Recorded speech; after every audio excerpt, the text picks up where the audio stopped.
Chicago police are joining Illinois lawmakers in a push for longer prison sentences for repeat gun offenders who they say are driving much of the city's increase in violence.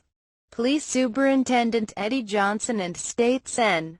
Kwame Raoul said Friday that new legislation the Chicago Democrat is introducing would ensure the criminals responsible for many of Chicago's shootings spend more time behind bars. The measure would require judges to impose prison terms on the higher end of sentencing guidelines for offenders previously convicted of a gun crime. The existing guidelines wouldn't change. The police department says there were 315 homicides in Chicago in the first half of the year, an increase of more than 100 over the same period last year.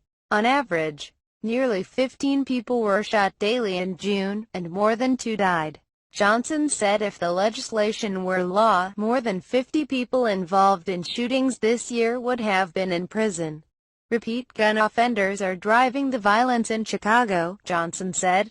He added that Chicago police are working diligently to keep these offenders off the streets, but we need help from the justice system to hold them accountable for their actions. Gun control legislation has been difficult to pass in Illinois, where downstate Democrats often join with Republicans to support gun rights. In 2013 it was black lawmakers, most from the Chicago area, who derailed a measure that required stiffer penalties for felons and gang members caught with weapons. Chicago Mayor Rahm Emanuel said it was critical to combating gang violence.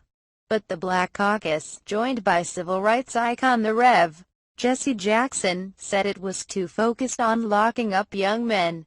They argued lawmakers should be trying to improve education and jobs, not increase incarceration. Raoul said the new legislation is the beginning of an important conversation about a comprehensive approach to keeping communities safe.